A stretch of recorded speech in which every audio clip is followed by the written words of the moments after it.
Don't throw it so fast!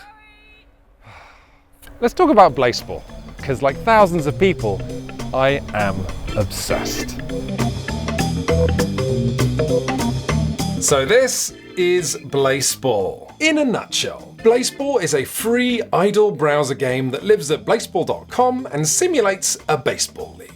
The first thing you'll do is pick which of these pretend teams you support, from the New York Millennials to the Kansas City Breath Mints. And you earn coins every time that your team wins, which will happen a lot, even if you pick a crap team, because this website simulates games between these teams almost every single hour, with a new champion of the season being declared at the end of every real-life week.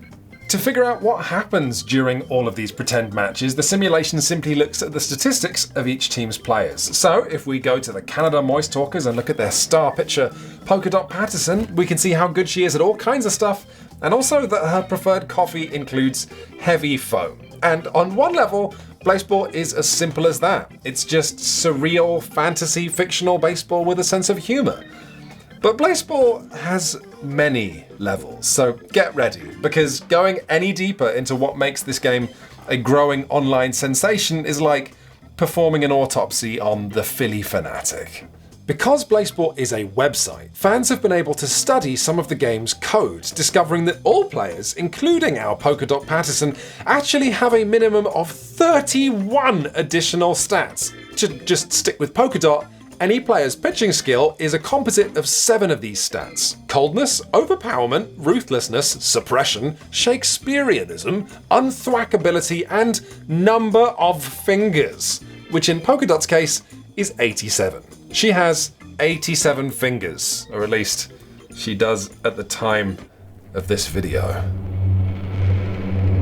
Here's the creators of Blaseball, a studio called The Game Band, to tell us what's going on. Making the sim, I describe a lot of it as just subconscious, just mostly thinking about what would be funny and just like letting it happen. Players in Blaseball only having a minimum of 10 fingers is just the tip of this very odd iceberg. For example, delightfully crap team the Miami Dale recently gained electric blood and the ability to zap the ball out of the air. And new weather conditions that matches can take place under are still being added to the simulation. Oh, you might be thinking, like rain?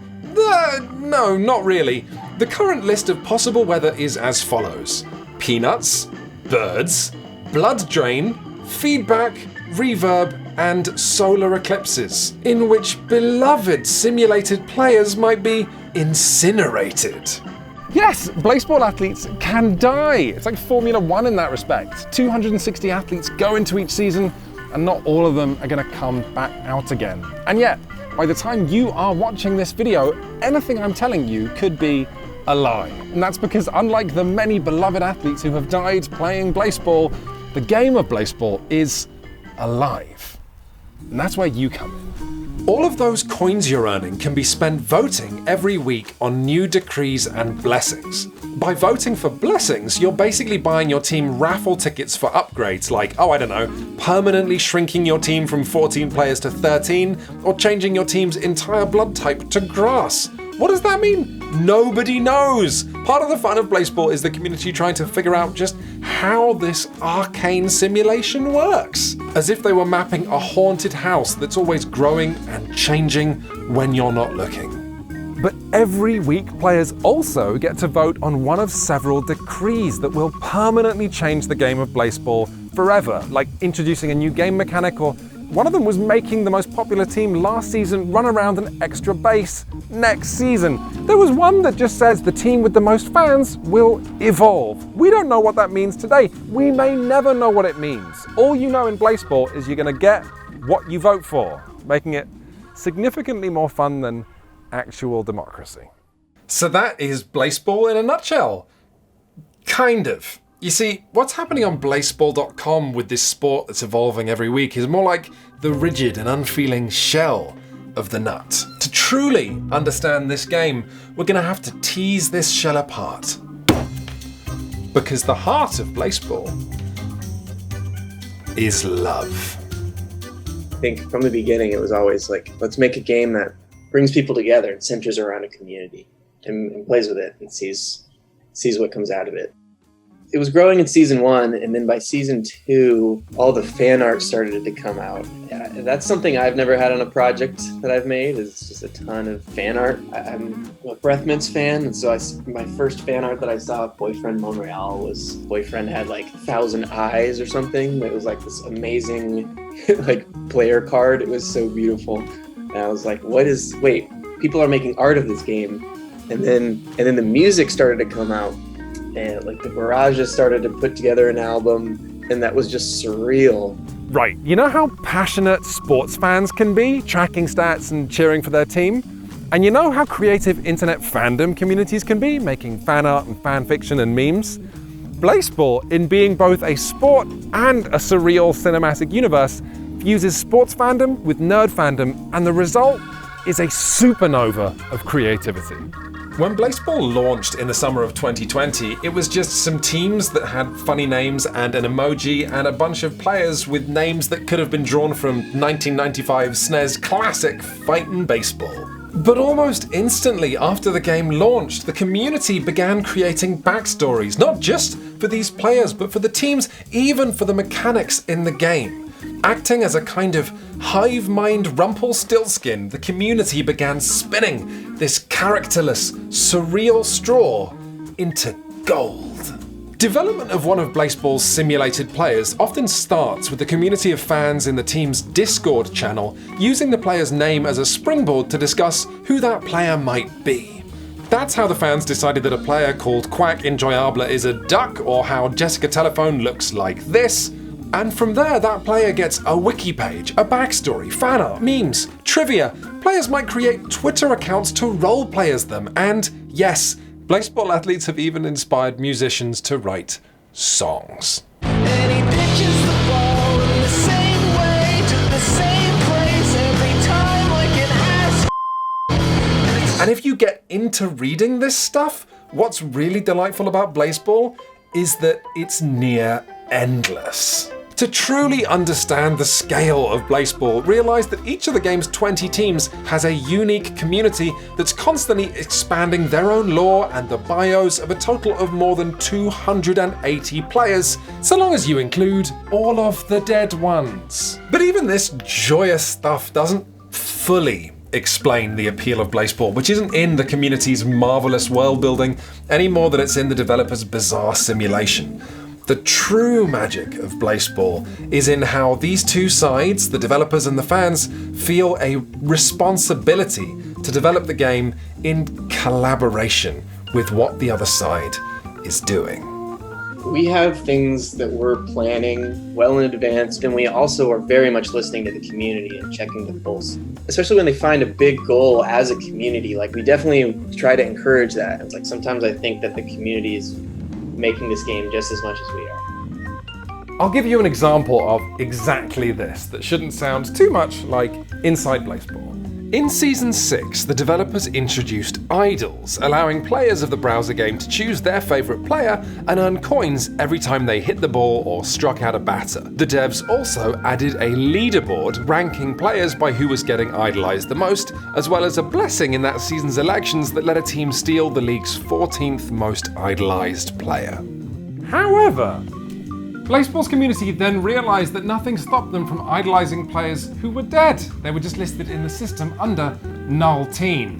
This allowed the Seattle Garages to try and coordinate a rather unexpected act of resurrection. If they could just nudge the previously incinerated Jalen Hotdog Fingers into 14th place on the idol board, and if their team could be the winners of the blessing to steal the 14th most idolised player, then maybe they could steal the dead Jalen Hotdog Fingers back onto their team and into the realm of the living, ?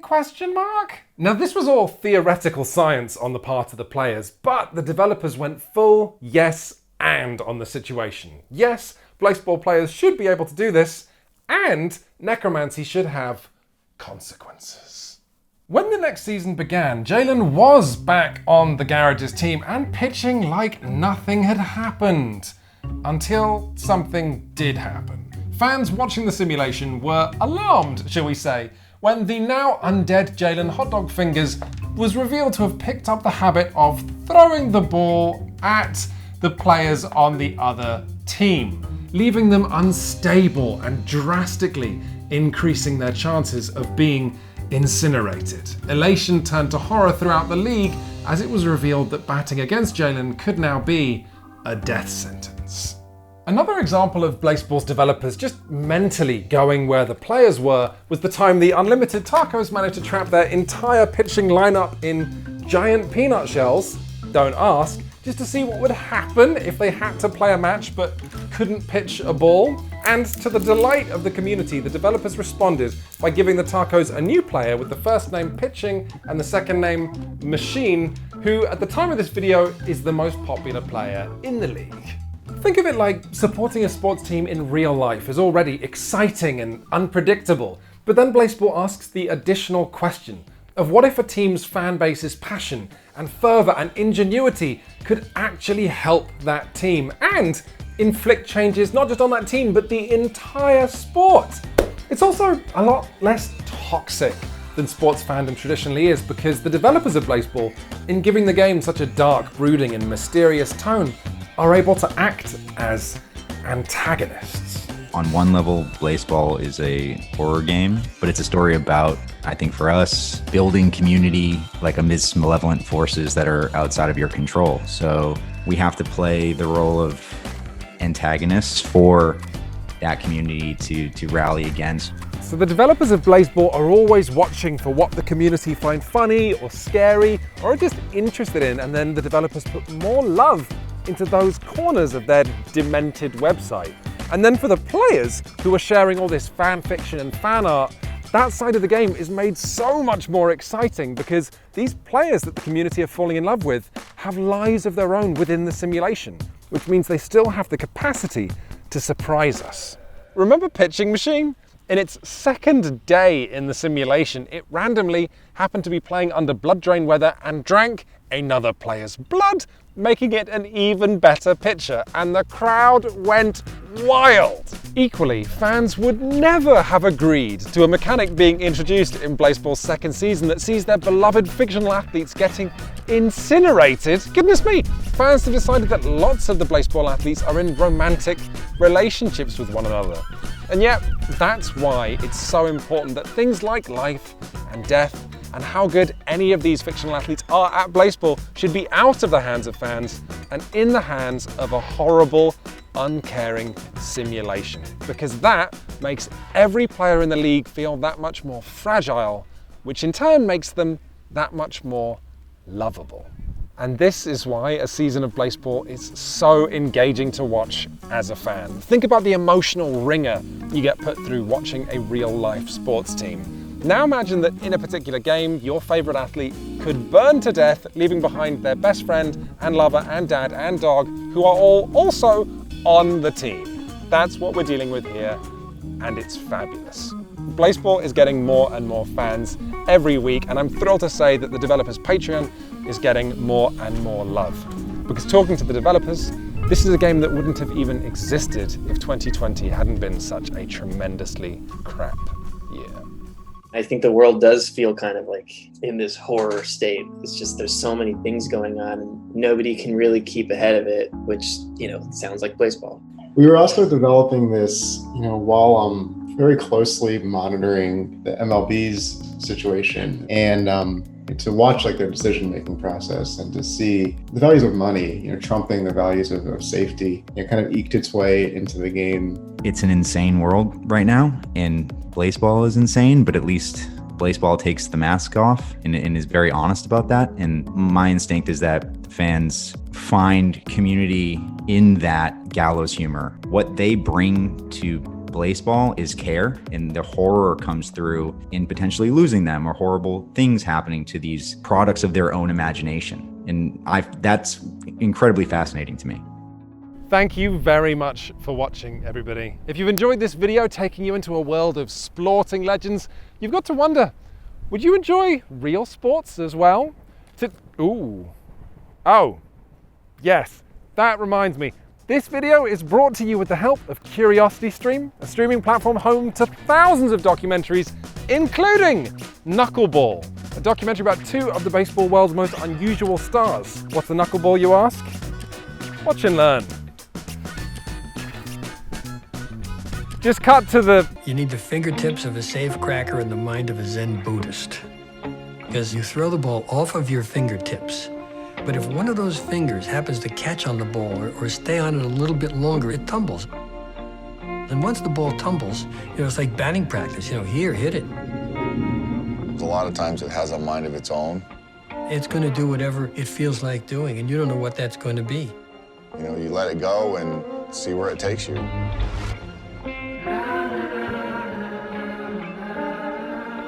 CuriosityStream loves to support creators. So if you sign up now, you'll also get access to another streaming service, Nebula, completely free. Nebula, if you don't know it already, is home to a bunch of YouTube creators, including People Make Games. It's a place where we can create all kinds of experimental content without fear of the algorithm and all totally ad-free. In fact, last week, Chris hosted an episode of the Working Title series where he talked to the person behind Dark's incredibly unsettling opening credits and asked him embarrassing questions like this one. Whose idea was it for the Dark title sequence to be so fleshy? Because it is, by the way. You can get a full year of great documentaries on CuriosityStream and Nebula for less than $15. Look, all that matters is you use the link in the description of this video to get that discount. Woo! It's time for me to make a move. Thanks for watching, everybody. This is one of those good news, bad news type situations. The good news is People Make Games has loads of other videos if you enjoyed this one. The bad news is I'm not wearing, that was rubbish, a sparkly outfit in the rest of them, but why not check out me going to Second Life's most expensive brothel to interview the women who work there. I love that piece, it's really good. Try again. Jeez, thank you.